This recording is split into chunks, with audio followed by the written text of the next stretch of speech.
the store got robbed, and in the process, I got shot. So yeah, it was a forced exit. We don't have that tool, but if it existed, we would love to have that tool. So that's why I kind of like knew I kind of had some sort of an idea.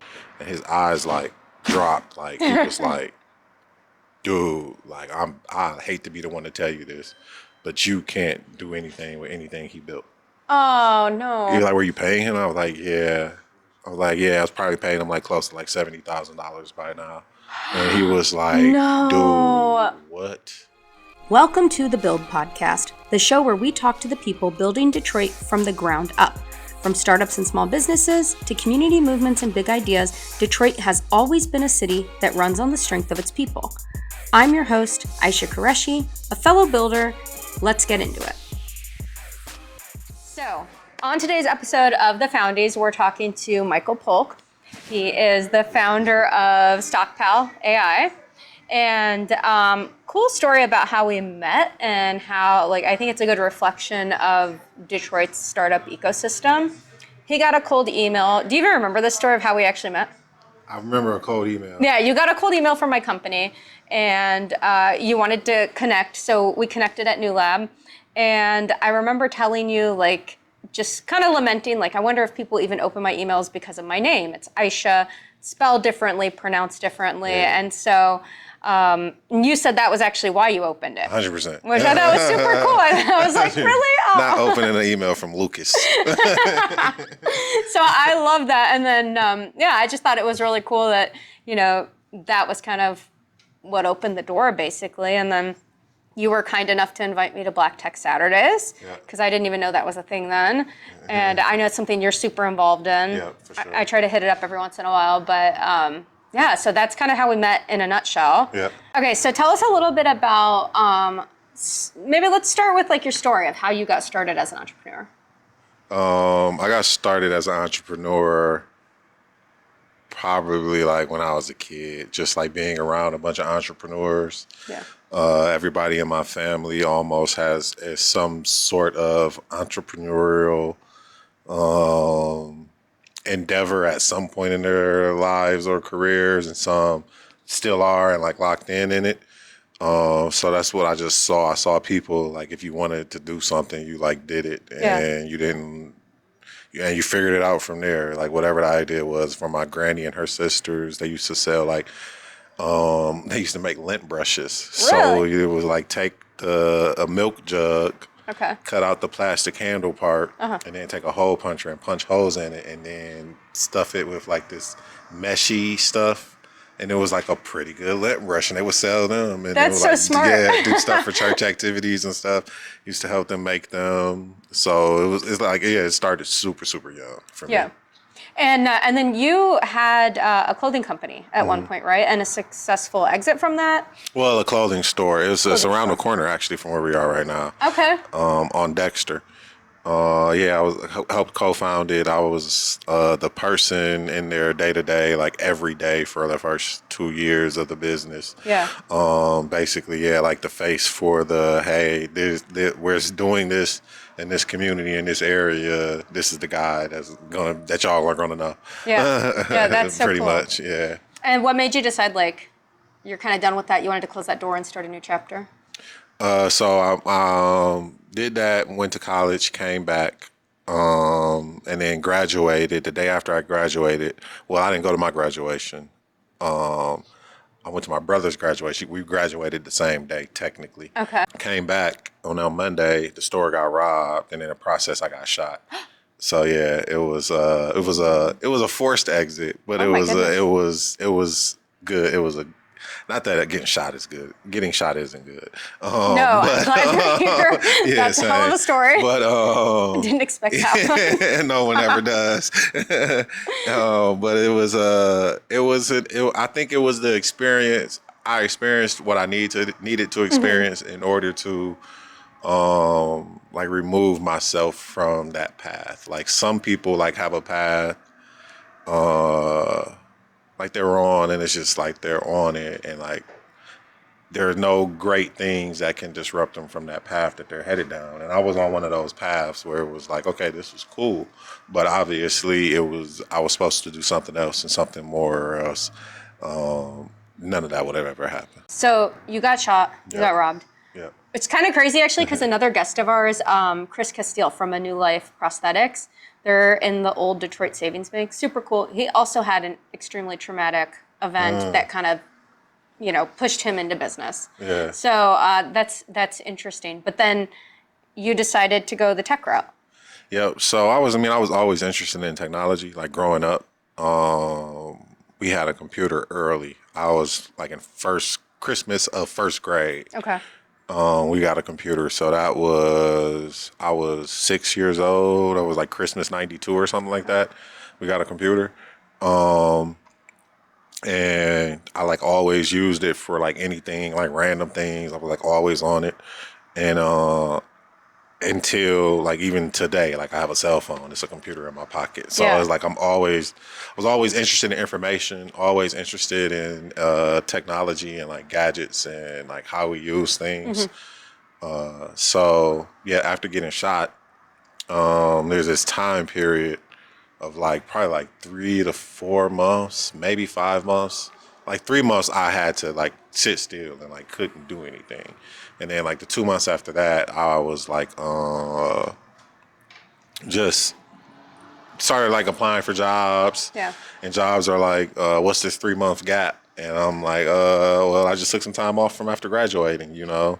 But apparently, I don't think they expect people that look like me to be able to have that experience of having time off. I guess I was supposed to like work instantly after I graduated from college, so never really got any callbacks, second interviews. So I was thinking to myself, well, how do I go into business for myself? How do I create as much? How do I create an economy, basically, for the city of Detroit? Because I felt like it needed that, so more people didn't get robbed and shot. Yeah. Because people need to understand economics, and people needed to understand there's always a better way to try to make quick cash. Like there's no such thing as quick cash, really. Well, there is, but you go about it through Yeah. crazy ways. Just get people out of that loop of like paycheck to paycheck, and the light that went off was investing. And then Stockpile was born. Yeah. So then I hit a group chat with my brothers, and I was trying to become an investor. And one of my brothers was working for, I think it was like J.P. Morgan at the time. Okay. And I was trying to start my brokerage account, and it took so long to like execute my first trade, like 3 hours Jeez. back then. This was like 2012. Okay. And then because E-Trade was charging like I think $9.99 or $19.99, something like that, a trade per trade. So, and online. a trade is like when you say like, okay, I want to put this money here, and you click send or whatever. Yeah, so if a stock was like $10, you would have had to pay $20 to buy this one $10 share. So it would cost you $30. And no matter how many you bought, it was going to be the same price. So it was basically like the more money you spend, it made more sense. But it was still like an expensive hurdle. And Right. then even the process of even finding the company to invest in was like a hurdle. And I was just new, like nobody else is doing this. Nobody's going through all this trouble to give somebody else their money, especially like nobody I know. Yeah. So I asked him, was there like an app or were they using a tool to where it was like your browser tracked any sites that you went to and told you if it was publicly traded, anything that's publicly traded on that site. Okay. And he was like, no, let me ask. So he asked like all the higher ups, and they were like, no, we don't have that tool, but if it existed, we would love to have that tool. So that's why I kind of like knew I kind of had some sort of an idea of a company. And then I reached out to a guy, one of my brother's friends, and asked him like, because he was a programmer, developer, and like, what kind of like, because in my head I'm like, bro, this is so much information, so much data I'm getting on people, Yeah. such useful information. This is extremely valuable.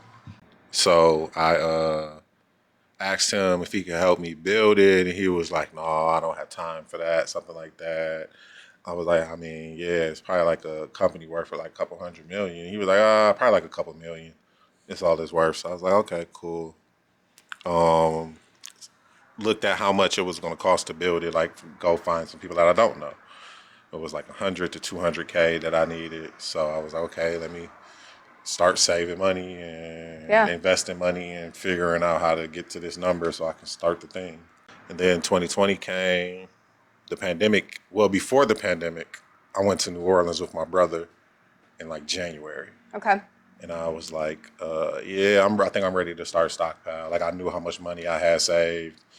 I'm like, I'm ready. Like, you sure? I'm like, yeah, I'm ready. So after for those 8 years working and stuff, I thought about like what kind of success I wanted, what kind of opportunities would come my way while I built this thing.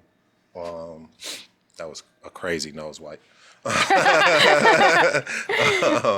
And then, so what kind of opportunities would come my way, like all the things that come with success. Yeah. Because I had so many examples around me from my friends. Yeah. Who have achieved great success in the eyes of some people. Right. And I saw the things I didn't like about their success, and I saw the things I did like about their success. So I like had a nice little rubric that most people don't have preview to, so I don't have to make a lot of the same mistakes. And I just thought about that, saw all the things, and became the person that I felt like I should be in order to achieve this kind of success that I'm pursuing. So in your mind, like you already had it that you want to bootstrap it. Like you didn't want investors or I didn't know anything about VC.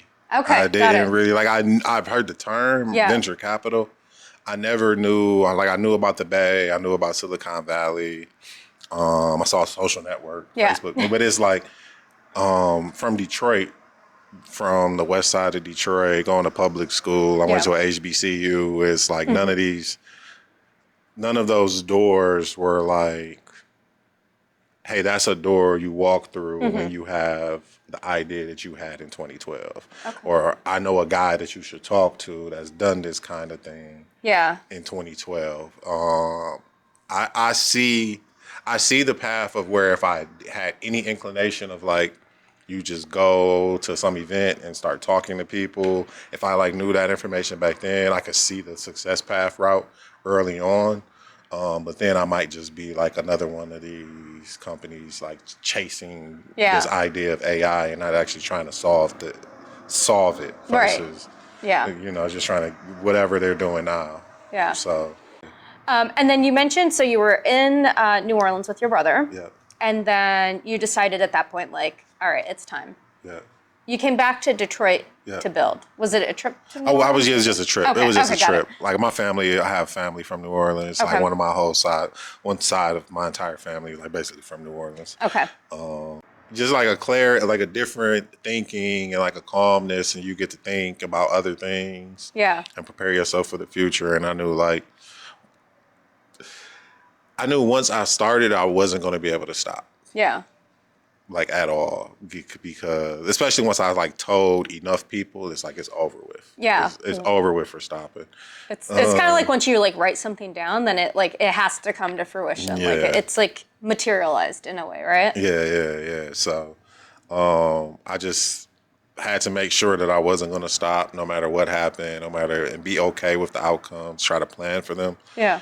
As much as you possibly can, but you can make a goal and you can reach that goal, but I don't think you can determine the path that you take in order to get there. Yeah. You could determine if it's going to be like an honorable or a path of values. That's true. And a path of morals, or you want to take a path of what's as easy as possible to get my goal, which like when you reach the goal, it tends to look like those people aren't happy that they reached their goal. Yeah.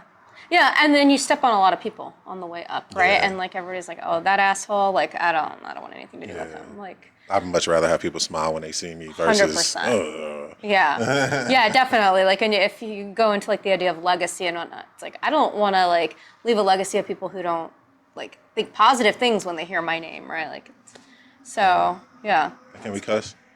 Go for it. Okay, yeah. But also, like, if you're a shitty person, like, why would somebody ever remember you? Well, they're gonna remember you for treating them like shittily. But even then, it's like, I'm not going to tell too many stories about you. No, not at Because all. that's all legacy is what do people remember about you and care to tell about you. 100%. So Yeah. if you're like a shitty person, you're typically going to get forgotten eventually. Yep. So actually, it's funny you say that because yesterday I got a call from somebody and they said, so and so just passed away, and I said, oh, I'm so sorry. They were like, yeah, he was a dick, but he loved his family, and I was like, may nobody ever say that about me when I die. Like, that's crazy. she was a bitch, but she loved her family. Yeah, like that was it. Yeah. Family over everything. Like, All right, tell me when the funeral is. Yeah. Like, I'll show up and pretend to say something nice. Like, yeah. Versus somebody else that passes, and it's like everybody in the room is crying. It's like, Exactly. Oh, I must have been a pretty good person. Yeah, like, oh, they would give you the shirt off their back, or they were just always encouraging and smiling and kind. So, yeah. And, like, you really, you seem to be very community service based and, like, wanting to serve the community. Like, you want to talk a little bit about your work with, like, Black Tech Saturdays and... I just feel like we're people. None of us know why we're here. None of us know what we're doing for real. There are zero rules other than the ones we impose on ourselves. Yeah. So if I feel like you're doing something that's positive that I feel like could possibly be beneficial to just one person, I'm gonna like probably more than likely say yeah or try to help you in any way, fashion, shape, or form I can. Just because you never know where things go. Like what carries a smile. You can smile at a person randomly on the freeway. Yeah. That might make their entire day better. They might go home, treat their sure. family differently. Like and then that just starts a life of just being a better person. Yeah. So yeah, that's why community is important to me. Just because I understand like what the community can do if it's actually like okay. Yeah. Not in survival mode or not in fight or flight or at risk, because I saw it. I mean, we all, the entire earth saw it during the pandemic when everybody was like no matter what people say about lockdown and like being locked up, that like from March till like May, it was like peaceful. People were cool. Everybody was getting along.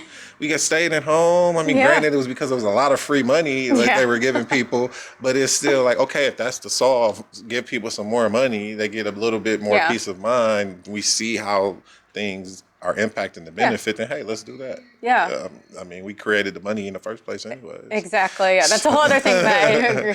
So that's my thing. It's like I see how impactful the community can be when it's treated right. Yeah. Yeah. 100%.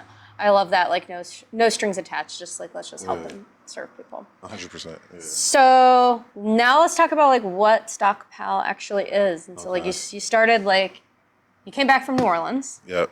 So is it New Orleans or New Orleans? It depends on where you're from, probably. But I think that's a great way to pronounce it. Okay. New Orleans. Came back from there. Hit up one of my friends who was working in like the tech space, kinda. He was like did UX UI design, and then I asked him about I told him about the project I was working on. He said I needed a developer. He knew a guy. The guy said like, yeah, I built some stuff like this before. I can do it. He's built, I think, apps for banks before or whatever. That was his mind thinking like it's like a bank app. So he started building it, was paying him monthly. And then it got to a point where it was like, I don't think this is going how it should go. Yeah. And then I started looking for like a second opinion, basically. Found a developer on Upwork, sent them what we had, or talked to him, had a conversation with him. Told him like what all I was doing, what we had built, what type of environment it was built in, a React environment. And his eyes like dropped, like he was like, dude, like I hate to be the one to tell you this, but you can't do anything with anything he built. Oh, no. He was like, were you paying him? I was like, yeah. I was probably paying him like close to like $70,000 by now. And he was like, dude, what? Oh my God. There's nothing you can do. I'm so sorry. He was like, I'm so sorry. So $70,000? yeah, down the drain of my money. that you worked forever to save. You worked your ass off to save. So in that same call, I was like, well, I mean, what can I do? And then he was like, send me what you have, and then I'll tell you what we can do. Yeah. So then he was like, yeah, we can't do anything. We had to build everything from scratch. It's going to cost you $50,000. I was like, okay, bet. That's what's up. But for real talk for a second, did you cry at all? I would have cried. Because I'm like the type where I'll be like, shit, I guess we'll just move forward, but I will cry for a minute. Yeah. No, I didn't cry. I was just like, I mean, what can I do? Yeah. It's like, what can I do? I should have knew better. And then, but now I know better. And I tell everybody, if you're going to build anything that transmits money on an app, whether it's Google Play Store, iTunes Store, you have to build it in a native environment. You cannot build it in a React environment because it leaves an air gap in between. So it's a vulnerability. So somebody can hack the entire banking system. Oh, wow. With that vulnerability there. So that's why he was like, you can't do anything with it. So he and his company, he said, well, this what I'll do. You give me a down payment, I'll pay my employees for the work.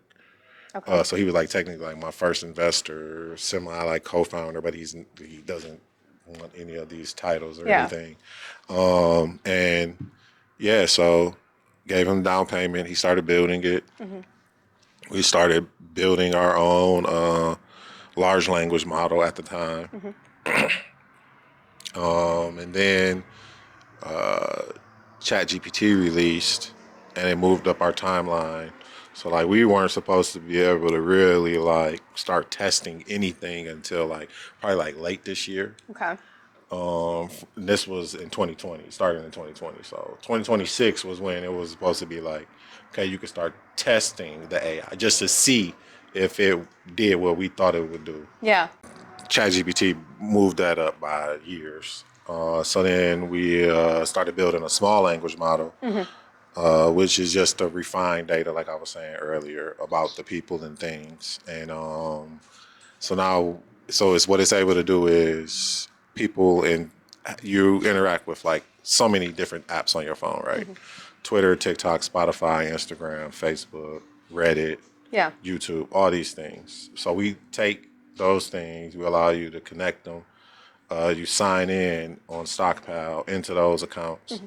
And then from there, we discover all the publicly traded brands and companies you naturally interact with, and then send that to you with sentiment analysis, whether it's positive, negative, or neutral, and then let people make an investment decision from there. That's super cool. I love it. Right. And can you also see what your friends are doing, or like? Yep. Okay. So when you connect, you can add your friend group like from your contact list. Like you can't follow like Rihanna or Jay-Z or anybody, just your friends.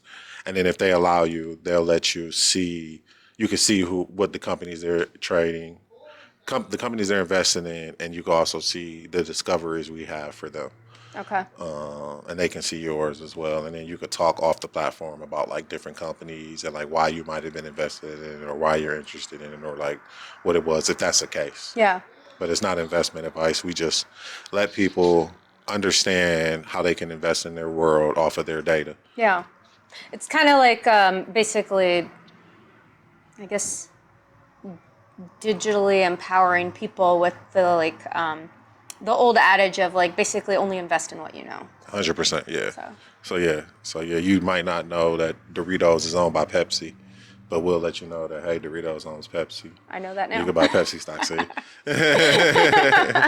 One big thing. It's like, like some companies like own like 400 brands. Like Procter & Gamble owns like 400 different brands. Yeah.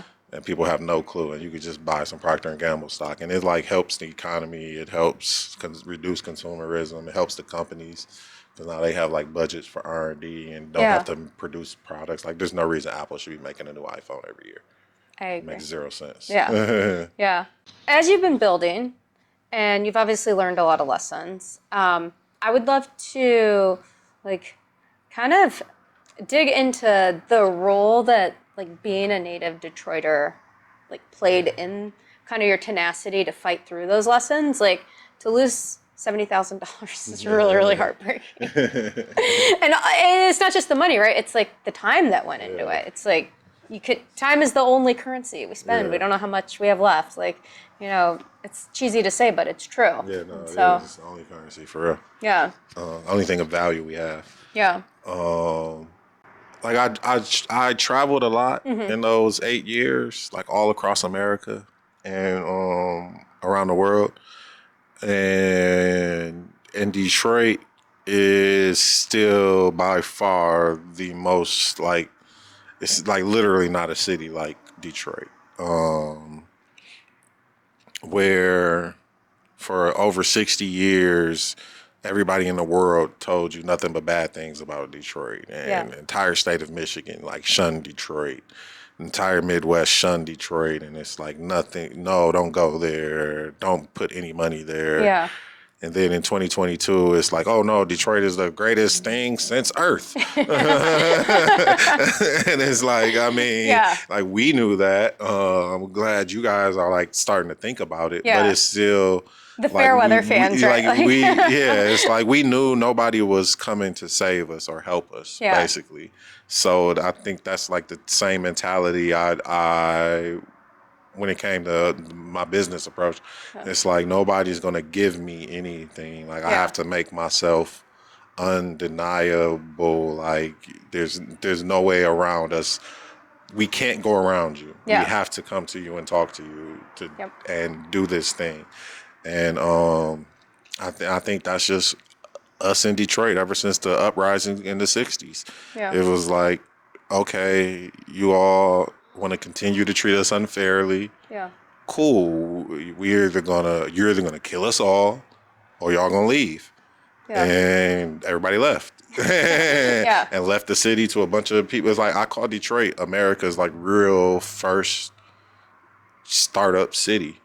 Super accurate. I like that. Because like everything of it was abandoned. Like, everybody left. And it was just like black people that just got their right to vote. Running a city. And everything associated with it. Right. And it took us 60 years, but we figured it out. No, I love it. Yeah, that's so true. All right, so we're going to wrap. Okay. I want you to finish the sentence for me. Detroit is the greatest city in the solar system. I agree. I do agree. It's so funny because you mentioned like traveling and everything, and like the number of times I've like, I'll travel somewhere and I'll say I'm from Detroit, and they're like, oh, I'm sorry. And I'm like, well, what's that mean? Like, have you ever been here? Like, I'm the reverse. Like, when somebody says they're not from Detroit, I'm like, oh, I'm so sorry to hear that. Yeah. That's it for this episode of The Build. If you enjoyed the conversation, follow the show, like, and share it with someone who's building something of their own. And if there's somebody you think we need to talk to, send us a message and we'd love to connect.